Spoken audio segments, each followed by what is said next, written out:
ذكرت أيضا أن باب المد فيه أمران مهمان. الأمر الأول أين أمد، والأمر الثاني كم أمد. هذا هو كل باب المد. ووقف بنا الحديث في الحلقة الماضية عند مقادير المدود. قلنا وحدة القياس هي الحركة، لكن ما هي المقادير التي استعملها أئمتنا في ضبط المدود في القرآن العظيم؟ المقادير التي استعملها أئمتنا في ضبط مدود القرآن العظيم نستطيع أن نقول 5 ونستطيع أن نقول 4.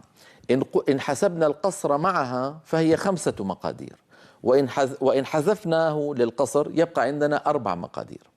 فنحن ندخل القصر في الحسبان فنقول المرتبة الأولى التي عند الأئمة القراء هي القصر. القصر هو المد الطبيعي. يا موسى، لما أقول قالوا يا موسى، قالوا يا موسى، هذه 5 مدود متتالية طبيعية متساوية في الزمن، كل واحد منها مد طبيعي.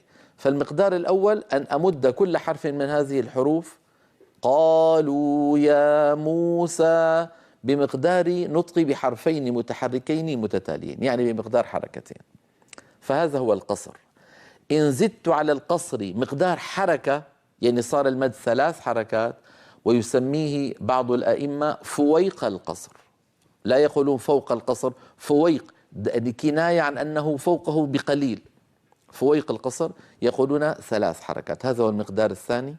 إن زدنا على فويق القصر حركة يصير 4 حركات، ويسمى التوسط. صار عندي قصر، فويق القصر، توسط، يعني 4 حركات. ممكن نقول 4 حركات يعني بمقدار النطق 4 حروف متحركة متتالية.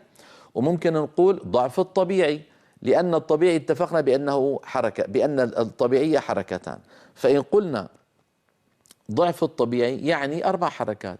يعني لما بيجيني مد مثل أولئك على هدى من ربهم وأولئك هم المفلحون، فلما أمد أولئك وأمد المفلحون أمده بمقدار موسى أو عيسى، لأن مو بمقدار حركتين، سا بمقدار حركتين، مجموعهما 4 حركات، موسى من بداية الكلمة إلى نهايتها. فإما نقول هذا المد بمقدار 4 حركات، وإما نقول ضعف الطبيعي. واضح؟ صار عندي القصر، فويق القصر 3 حركات، التوسط 4 حركات، إن زدت على التوسط حركة يصير 5 حركات، وهو مقدار المد المنفصل والمتصل عند عاصم كما سيأتي معنا، عاصم شيخ حفص.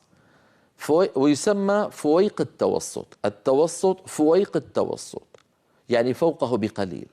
ولاحظوا أن أئمتنا رحمهم الله كانوا دقيقين في قولهم فويق التوسط، ما قالوا فوق التوسط، ليبينوا أنه مقدار ضئيل حتى لا يأتي أحد ويبالغ في تطويل المدود.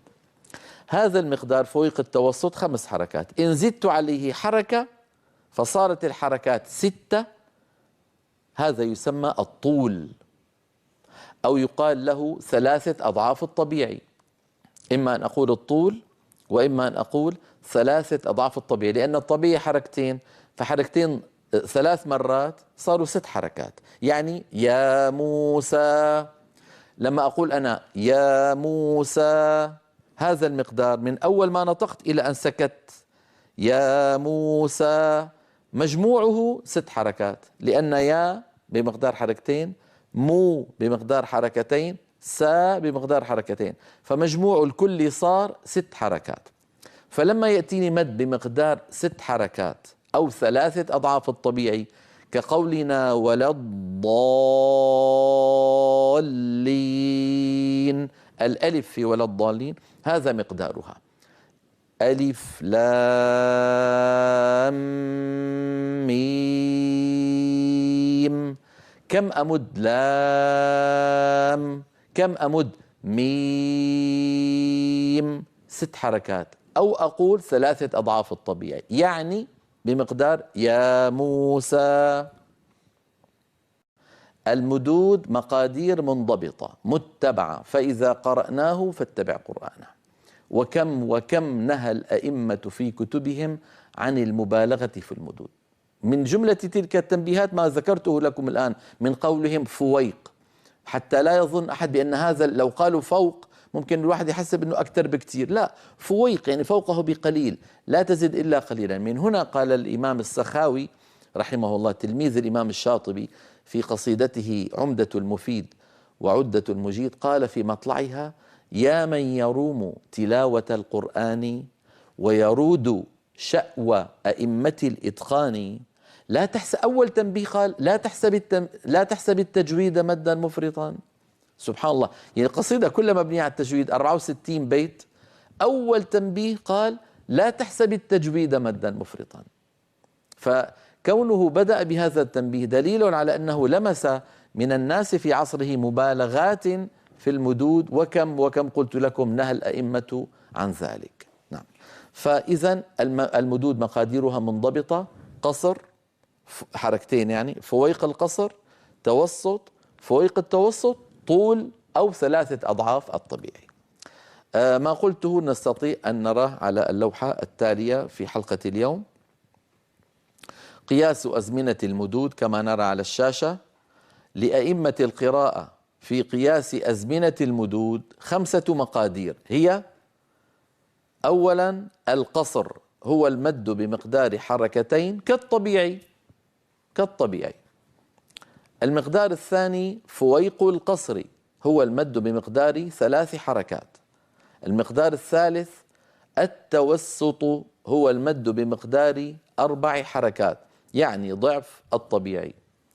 المقدار الرابع فويق التوسط هو المد بمقدار 5 حركات. والمقدار الخامس والأخير هو الطول، وهو المد بمقدار 6 حركات، يعني 3 أضعاف المد الطبيعي.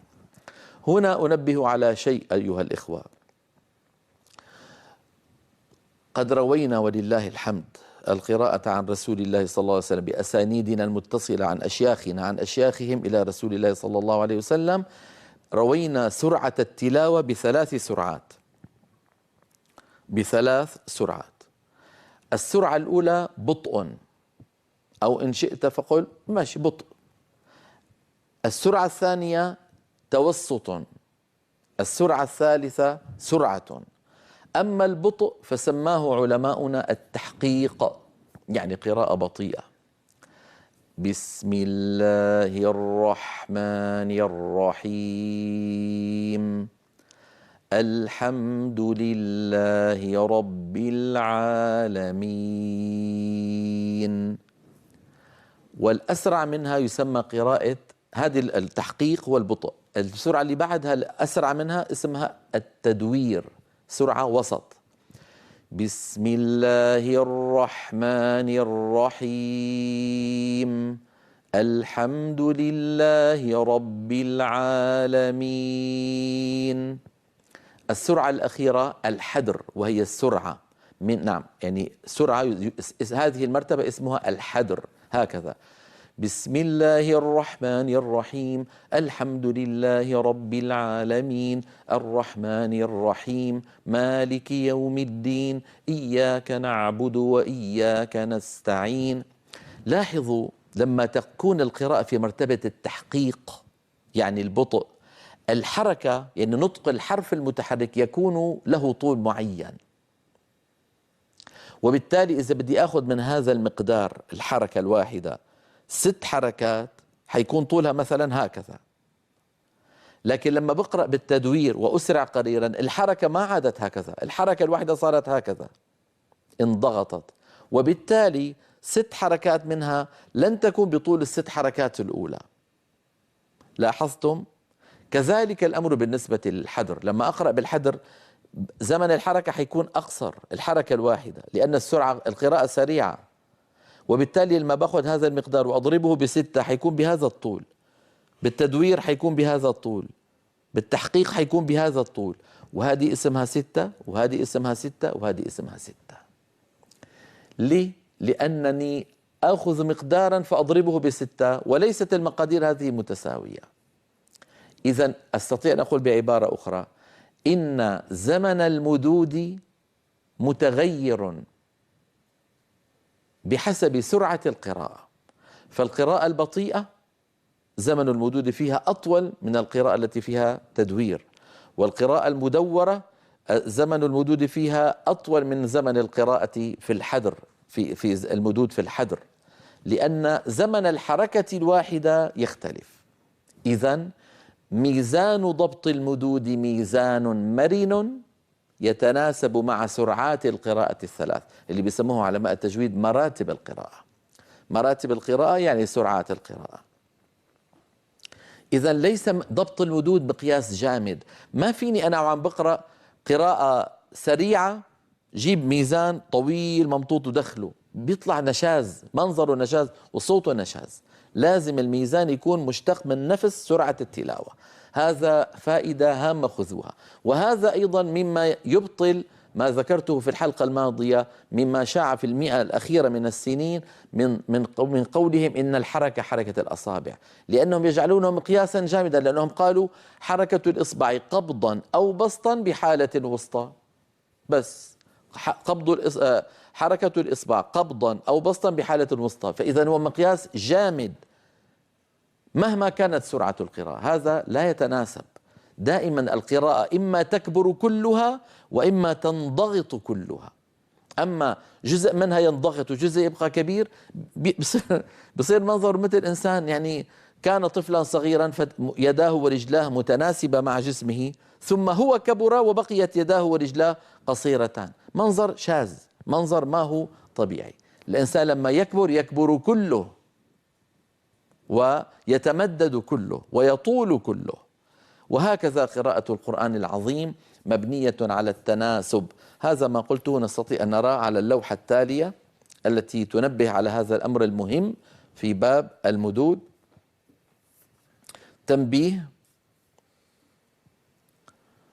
يتناسب طول الحركة وبالتالي طول المد مع سرعة القراءة تحقيقا وتدويرا وحدرا. فمثلا 4 حركات في التحقيق هي أطول من 4 حركات في التدوير، و4 حركات في التدوير هي أطول من 4 حركات في الحدر، مع أننا نقول 4 حركات، لكن الحركة مشتقة من السرعة نفسها. واللوحة التالية توضح ذلك. ننتقل إلى اللوحة التالية التي شبهنا فيها مقدار المد بالبلاطات. لما يكون عندي مثلا 4 بلاطات، طول ضلع البلاطة الواحدة 30 سنتيمترا، يكون لها طول معين ال4 بلاطات. لكن إن أخذت 4 بلاطات أيضا ولكن طول ضلع الواحدة 25 سنتيمتر، سوف تكون ال4 بلاطات أقصر من الأولى. كذلك الأمر لو أخذت 4 بلاطات، طول البلاطة الواحدة 20 سنتيمتر، سوف تكون 4 ولكنها أقصر. هذا الأمر ينطبق كما ترون على اللوحة على بقية مقادير المدود من 2 و3 و5 و6، بالإضافة إلى انطباقها على ال4 حركات. إذن خلاصة هذا البحث أيها الإخوة أن ضبط مقادير المدود مرن يتناسب مع سرعة القراءة، لأن وحدة القياس وهي الحركة الواحدة مشتقة من التلاوة نفسها، من السرعة نفسها التي يقرأ بها القارئ.